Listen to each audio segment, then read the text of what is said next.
अष्टावक्र गीता के भाग 5 में हमने यह जाना कि ज्ञानी व्यक्ति अपने भीतर एक गहरी शांति अनुभव करता है। वह सभी वस्तुओं को समान दृष्टि से देखता है और उसके मन में किसी भी प्रकार की इच्छा या आसक्ति नहीं होती। उसके लिए संसार की घटनाएं मायावी हैं। उसे ना तो किसी प्रकार की आकांक्षा होती है और ना ही संसार की चकाचौंध से उसे मोहित किया जा सकता है। ज्ञानी व्यक्ति की मानसिक स्थिरता और संसार के प्रति अद्वितीय दृष्टिकोण उसे वास्तविकता की गहराई में ले जाता है, जहां वह सभी द्वंद्वों से परे होकर केवल सत्य को अनुभव करता है। आइए अब हम अष्टावक्र गीता के भाग 6, जो कि श्लोक 11, 12 और 13 से लिया गया है, उसके हर श्लोक को सरल हिंदी में उदाहरणों के माध्यम से समझते हैं। यहाँ पर अष्टावक्र कहते हैं कि जो व्यक्ति अपने स्वभाव को समझता है वह किसी भी विकार या स्थिति से परे हो जाता है। वह शांत और सुखी रहता है क्योंकि उसने सभी कष्टों को पार कर लिया है। कल्पना कीजिए कि एक छात्र परीक्षा में अच्छे नंबर नहीं ला सका। अगर वह अपनी भावनाओं को समझता है और यह जानता है कि असफलता एक अस्थायी स्थिति है, तो वह खुद को निराशा में नहीं डालेगा। इसके बजाय वह अपनी गलतियों से सीखकर अगली बार बेहतर तैयारी करेगा। यहाँ उसका स्वभाव उसे आगे बढ़ने में मदद करता है और वह शांति से अपनी कोशिशों को जारी रखता है। ईश्वर सबका निर्माता है और जब कोई इसे समझता है तो वह भीतर से शांत हो जाता है। ऐसी स्थिति में व्यक्ति किसी बाहरी चीज पर निर्भर नहीं रहता। मान लीजिए कि एक व्यक्ति नौकरी खो देता है। अगर वह सोचता है कि यह ईश्वर की इच्छा है, तो वह निराश नहीं होता।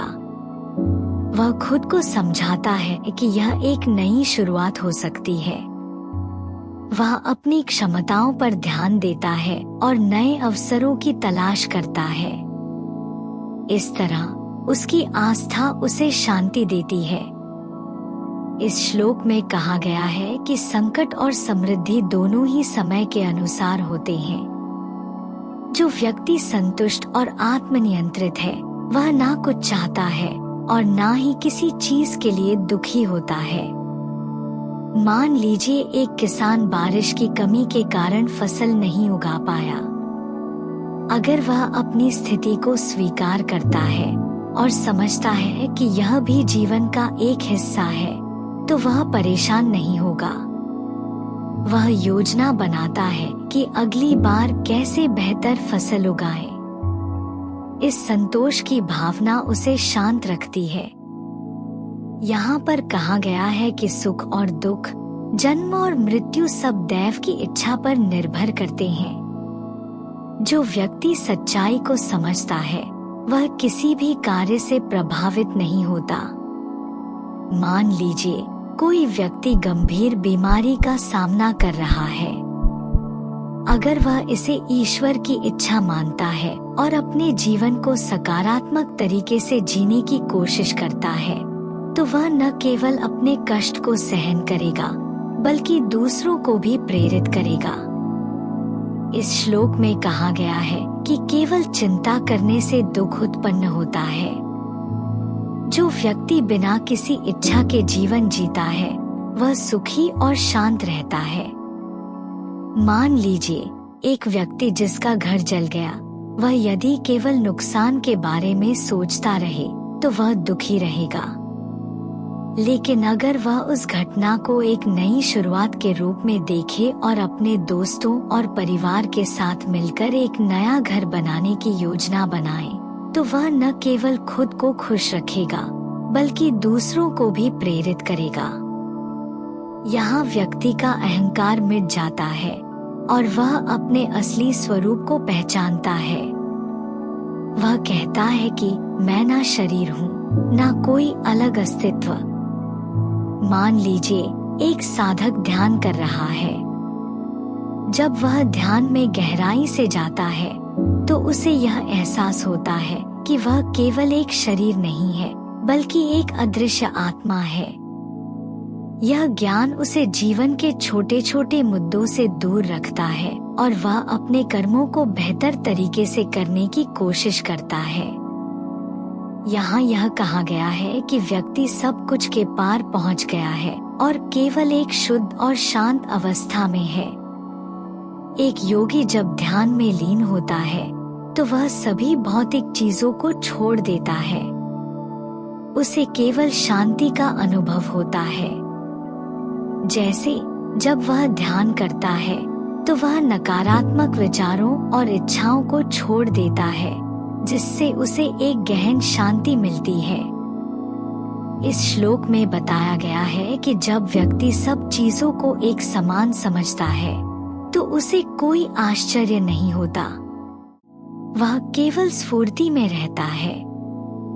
एक साधक जब ध्यान में होता है तो वह सभी चीजों को एक ही दृष्टिकोण से देखता है। उसे ना तो कोई चीज आश्चर्यजनक लगती है, ना ही कोई चीज निराशाजनक। जैसे उसे एक फूल की सुंदरता भी उसी तरह पसंद आती है जैसे कि एक पत्थर की साधारणता। इस स्थिति में वह बस जीवन की स्फूर्ति का अनुभव करता है। यहाँ जनक कहते हैं कि पहले व्यक्ति अपने शरीर के कार्यों को नियंत्रित करता है, फिर वह अपने वाक्य और विचारों पर नियंत्रण पाता है। जब यह सब नियंत्रण में आ जाता है तब वह अपनी वास्तविकता को स्वीकार करता है। मान लीजिए एक व्यक्ति ध्यान करना चाहता है। शुरुआत में वह अपने शरीर को स्थिर रखने की कोशिश करता है।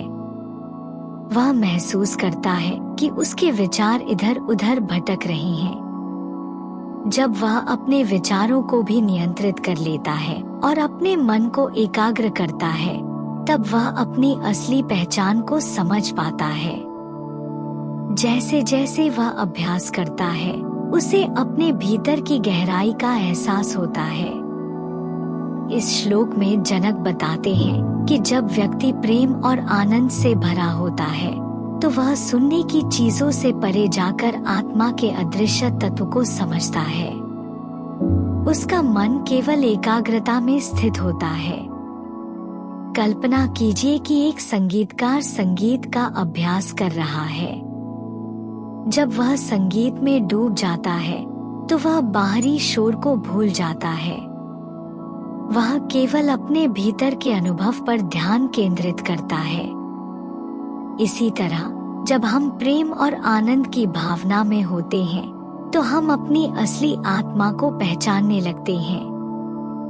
यहाँ कहा गया है कि जब कोई व्यक्ति ध्यान के माध्यम से अपने मन की स्थिति को समझता है तो वह अपने व्यवहार में भी स्थिरता लाता है।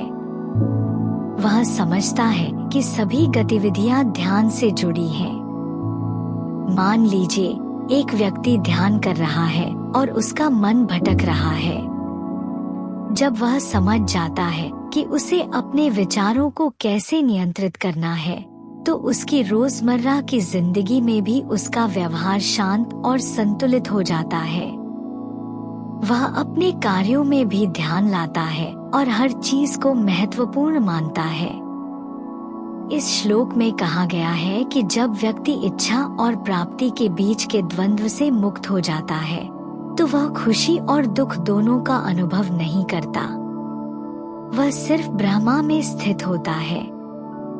एक साधक जब किसी चीज की इच्छा नहीं करता तो उसे ना खुशी की आवश्यकता होती है, ना ही दुख की चिंता। जैसे वह किसी त्योहार का आनंद लेता है, लेकिन उसे किसी विशेष चीज की इच्छा नहीं होती। इस स्थिति में वह केवल ब्रह्मा के अनुभव में रहता है।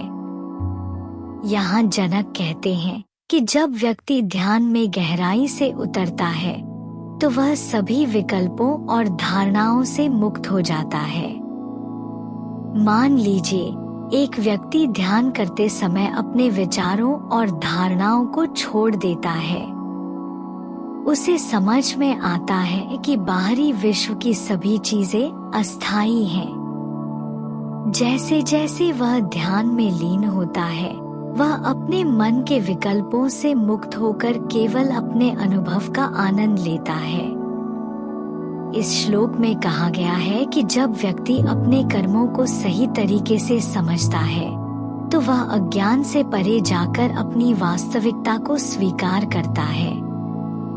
एक व्यक्ति जब काम पर जाता है, वह पहले केवल काम को पैसे कमाने का साधन समझता है, लेकिन जब वह अपने काम के प्रति जिम्मेदार और गंभीर हो जाता है, तो उसे यह समझ में आता है कि उसका कार्य केवल उसके जीवन का एक हिस्सा नहीं, बल्कि उसके आत्मिक विकास का एक माध्यम है।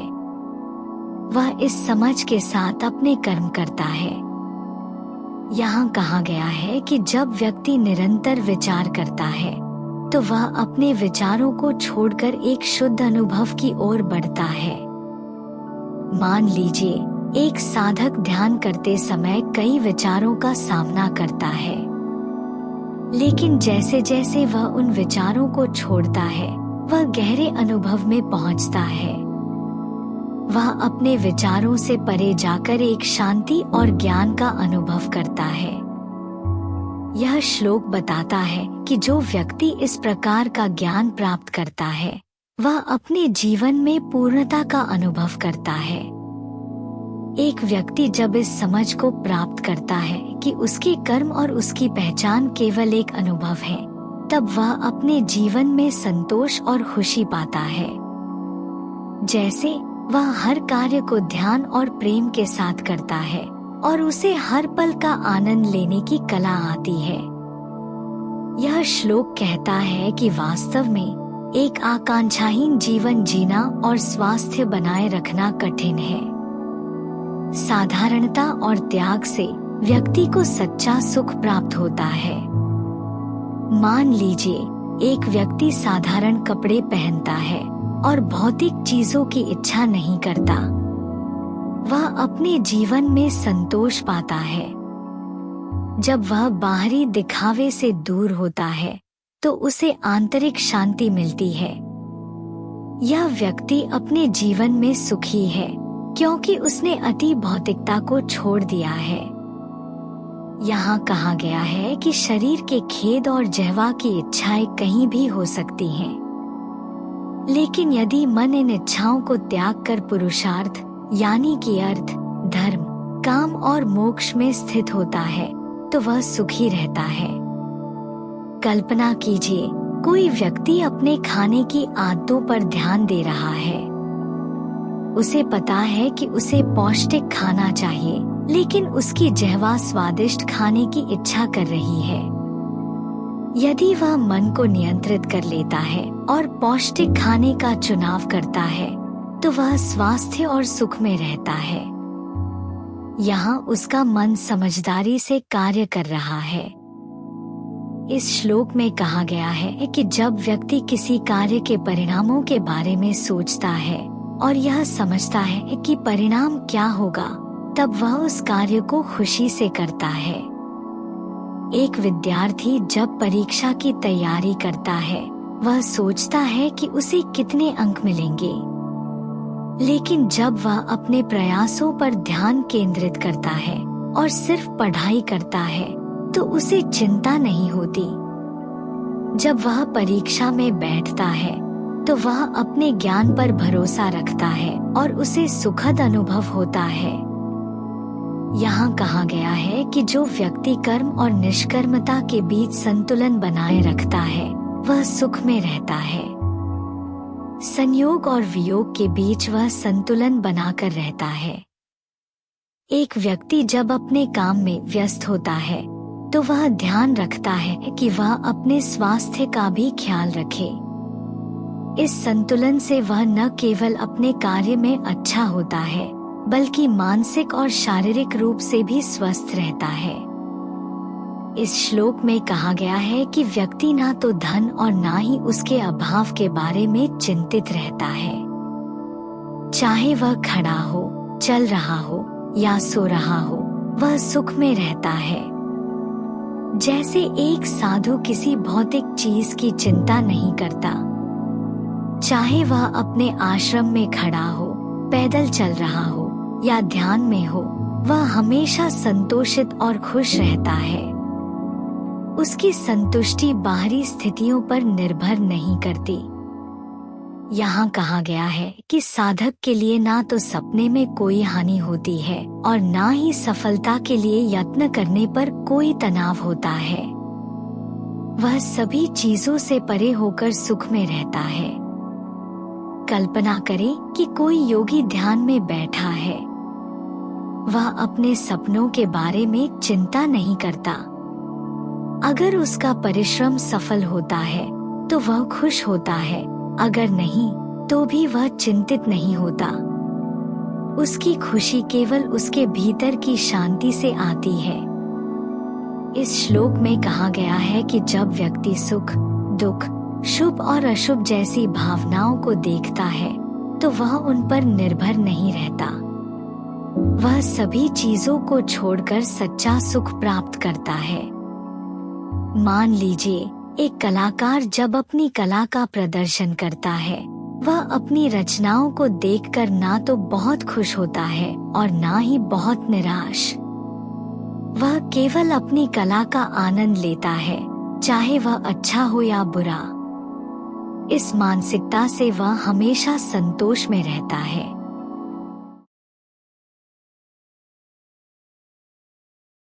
ऐसी ही ज्ञानपूर्ण वीडियोस के लिए कृपया हमारे चैनल को अवश्य सब्सक्राइब करें।